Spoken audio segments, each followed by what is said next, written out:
Morning, shalom. Okay, doing a live Bible reading of the book of James. I'm going to be on page 1179 if you're reading out of the scriptures. And I'm just kind of following along through this snowball Bible reading plan that I kind of made up. Basically, the whole point of it is to go from the smallest books of the Bible to the longest books of the Bible. Kind of creating good habits, finishing books, and working your way through the Bible. Okay, so here we go. Book of James. This is part 115 out of 115 part series. So, Book of James, chapter 1. Jacob, a servant of Elohim and of the Master Yeshua Messiah, to the 12 tribes who are in the dispersion, greetings. My brothers, count it all joy when you fall into various trials, knowing that the proving of your belief works endurance. And let endurance have a perfect work, that you be perfect and complete, lacking in nothing. If any of you lack wisdom, let him ask of Elohim, who gives to all generously and without reproach, and it shall be given to him. But he should ask in belief, not doubting. For if he doubts, he who doubts is like a wave of the sea, driven and tossed by the wind. For that man should not think that he shall receive whatever from his master. He is a double-minded man, unstable in all his ways.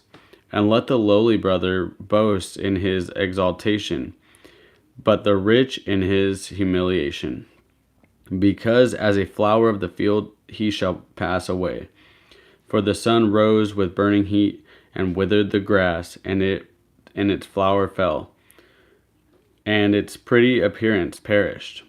So also the rich man shall fade away in his ways.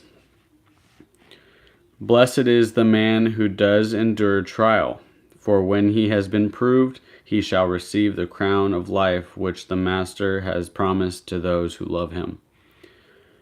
Let no one say, when he is enticed, I am enticed of Elohim, for Elohim is not enticed by evil matters, and he entices no one. But each one is enticed when he is drawn away by his own desires and trapped. Then, when desire has conceived, it gives birth to sin. And sin, when it has been accomplished, brings forth death. Do not go astray, my beloved brothers. Every good gift and every perfect gift is from above, coming down from the Father of lights, with whom there is no change nor shadow of turning. Having purposed it, he brought us forth by the word of truth, for us to be a kind of firstfruits of his creatures. So then, my beloved brothers, let every man be swift to hear, slow to speak, slow to wrath. For the wrath of man does not work the righteousness of Elohim. Therefore put away all filthiness and overflow of evil, and receive with meekness the implanted word, which is able to save your lives. And become doers of the word, and not hearers only, deceiving yourselves. Because if anyone is a hearer of the word and not a doer, he is like a man who looks at his natural face in a mirror, for he looks at himself and goes away, and immediately forgets what he was like. But he that looked into the perfect Torah, that of freedom, and continues in it, not becoming a hearer that forgets, but a doer of work, this one shall be blessed in his doing of the Torah. If anyone among you thinks he is religious and does not bridle his tongue, but deceives his own heart, this one's religion is worthless. Clean and undefiled religion before the Elohim and Father is this: to visit orphans and widows in their affliction, and to keep oneself unstained from the world. Chapter 2. My brothers, do not hold the belief of our Master Yeshua Messiah, the Master of esteem, with partiality. For if there should come into your meeting place a man with gold rings and a splendid robe, and there should also come in a poor one dressed in rags, and you pay attention to the one wearing the splendid robe and say to him, "You, sit here in a good place," and say to the poor one, "You stand there, or sit here by my feet," have you not discriminated amongst yourselves and become judges with wicked thoughts? Listen, my beloved brothers. Has Elohim not chosen the poor of this world, rich in belief and heirs of the reign which he promised to those who love him? But you have shown disrespect towards a poor man. Do not the rich oppress you and drag you into the courts? Do they not blaspheme the good name by which you are called? For you truly accomplish the sovereign law according to the Scripture. You shall love your neighbor as yourself. You do well. But if you show partiality, you commit sin, being found guilty by the Torah as transgressors. For whoever shall guard all the Torah and yet stumble in one point, he is guilty of all. And he who said, "Do not commit adultery," also said, "Do not murder." Now if you do not commit adultery, but you do murder, you have become a transgressor of Torah. So speak and so do as those who are to be judged by a Torah of freedom. For the judgment is without compassion to the one who has shown no compassion, and compassion boasts over judgment. My brothers, what use is it my brothers, what use is it for anyone to say he has belief but does not have works? This belief is unable to save him. And if a brother or sister is naked and in need of daily food, but one of you says to him, "Go in peace, be warmed and be filled," but you do not give him the bodily needs, what use is it? So also belief, if it does not have works, is in itself dead. And someone might say, "You have belief and I have works. Show me your belief without your works, and I shall show you my belief by my works." You believe that Elohim is one. You do well. The demons also believe and shudder. Do you wish to know, O foolish man, that the belief without works is dead? Was not Abraham our father declared right by works when he offered Isaac his son on the slaughter place? Do you see that belief was working with his works, and by the works the belief was perfected? And the scripture was filled, which says, "Abraham believed Elohim, and it was reckoned to him for righteousness. And he called him, he who loves Elohim."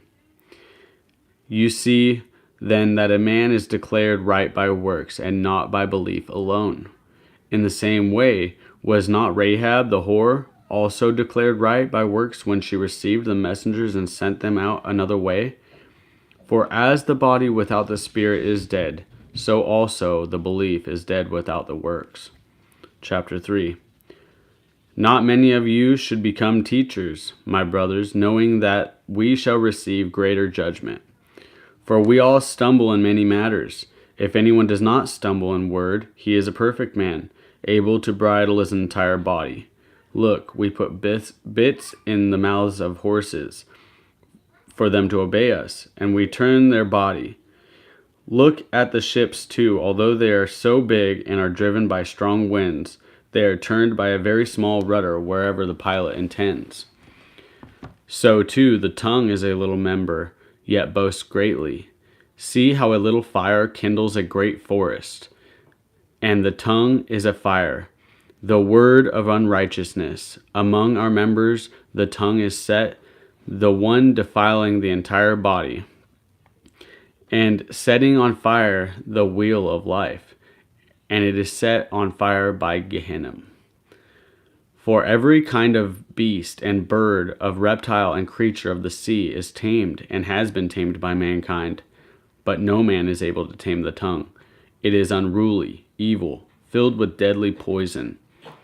With it we bless our Elohim and Father, and with it we curse men. We have been made in the likeness of Elohim.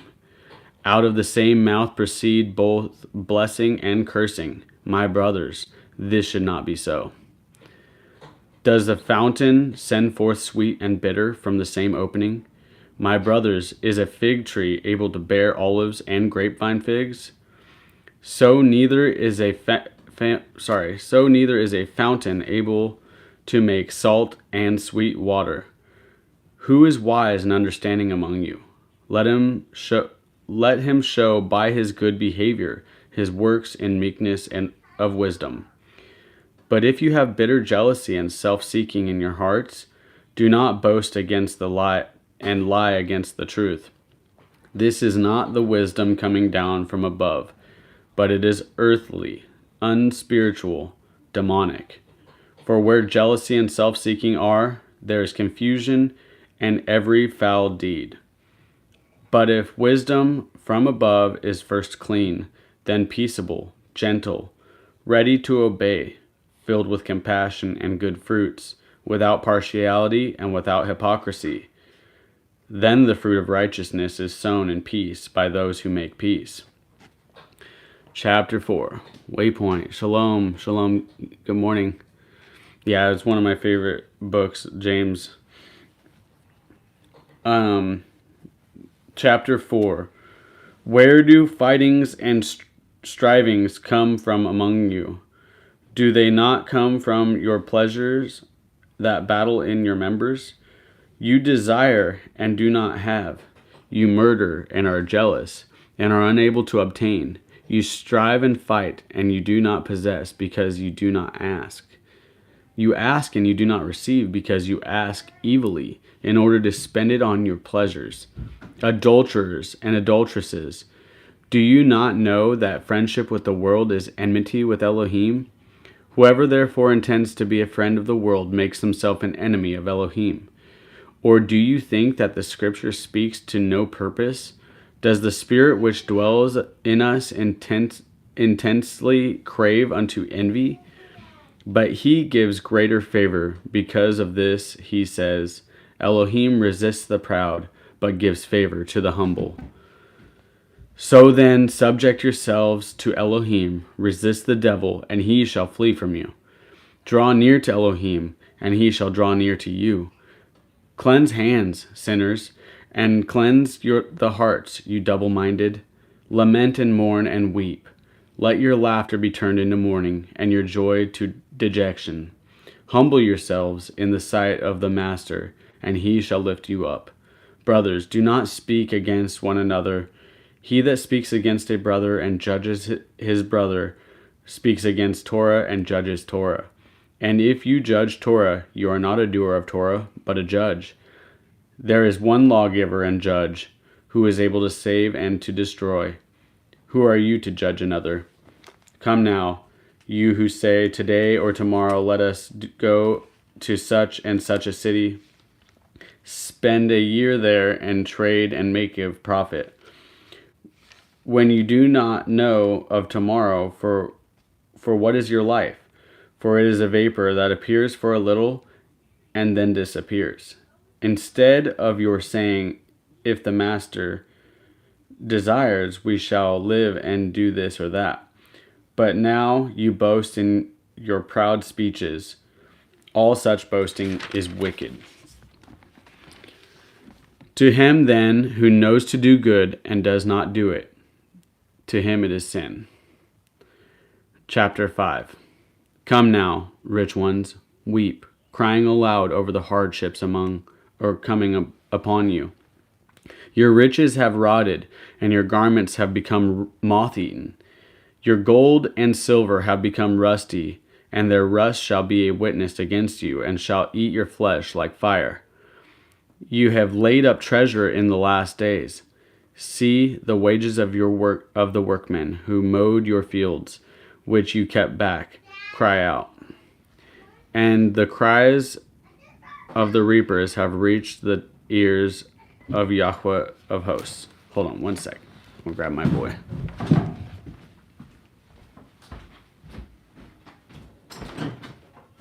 Come out here. You gotta sit and listen, okay? Come sit and listen. I'm reading. No, you're not in timeout. You're just gonna sit on my lap. Or you can sit right here. Where's my movie? Okay, go watch your movie, but you gotta stay quiet, alright? Alright, go ahead. Can I have a for a data, please? Go in the room. Ask your mom.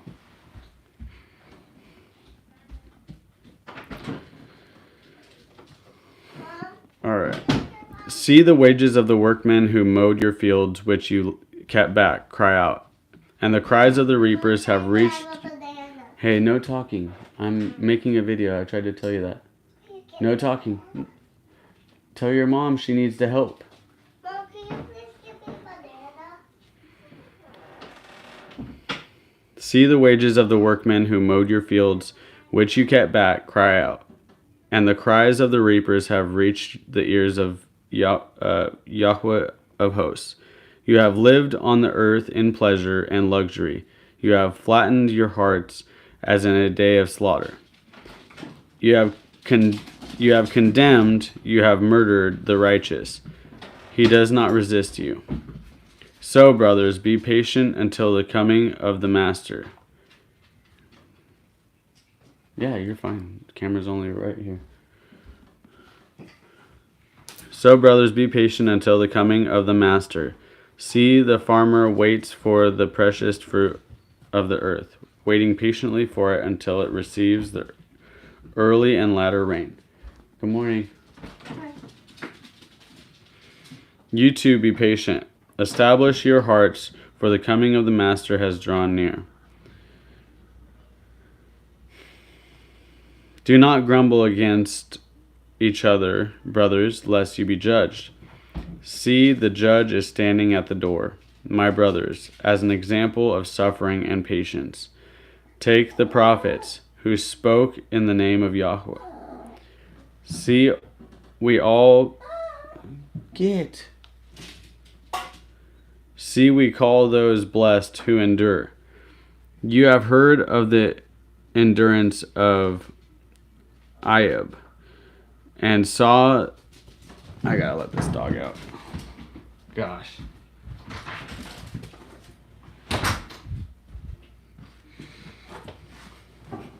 Can't read fast enough to get through this before there's all sorts of interruptions. Shalom, McMaster. Thanks for being here, brother. Okay. Where was I? Goodness. Alright, see, we call those blessed who endure. You have heard of the endurance of Ayub, and saw the purpose of Yahweh, that he is very sympathetic and compassionate. But above all, my brothers, do not swear either by the heaven or by the earth or with any other oath, but let your yes be yes and your no, no, lest you fall into judgment. Is any of you suffering evil? Let him pray. Is anyone in good spirits? Let him sing psalms. Is anyone among you sick? Let him call for the elders of the assembly, and let them pray over him, having anointed him with oil in the name of the Master. And the prayer of the belief shall save the sick, and the Master shall raise him up. And if he has committed sin, he shall be forgiven. Confess your trespasses to one another, and pray for one another, so that you are healed. The earnest prayer of the righteous one accomplishes much. Elihu was a man with feelings like us, and he prayed earnestly that it would not rain, and it did not rain on the land for 3 years and 6 months. And he prayed again, and the heaven gave rain, and the land brought forth its fruit. Brothers, if anyone among you goes astray from the truth, and someone turns him back, let him know that he who turns a sinner from the straying of his ways shall save a life from death and cover a great number of sins. Okay, sorry, there's lots of interruptions there, but this book is just amazing. It's so full of wisdom, and yeah, I need this book. I could read this like every day and I'd be a lot better off. So we got the Tradesman, Shalom Brother, McMaster, Waypoint. Thank you guys for being here. I'm going to start doing some of these live Bible readings just because it's a lot more enjoyable for me to kind of be able to get a little feedback from you guys, because I'm not going to be expounding on scripture. I don't feel like that's where I'm at in my walk. I'm just a student and I want to learn with you guys. So if you want to help me learn, you can give me your pearls in the comments and we can all glean from that. Yeah, the notifications, yeah, they don't work right for me either. I never get notified. But then again, I kind of have the settings on my phone set so that my phone doesn't tell me when to look at my phone. So that's not a bad thing necessarily, except for when we do this. Nobody will know. But yeah, that's the end of it for now. Tomorrow I'll be posting Song of Songs. That's going to be the next in the lineup of the Snowball Bible reading plan. I still haven't put together a PDF. I'm not very computer literate, so I don't really get on the computer. So I'll just give you guys the lineup since you're here. This is what we're looking at. I don't know if it's going to focus. This is where we're at. James. Looks like it's not really very focused, but James, Song of Psalms. I can't read backwards. Micah, 1st, 2nd Thessalonians. So, cool. Thanks for being here, guys. I'll catch you in the next one. Shalom.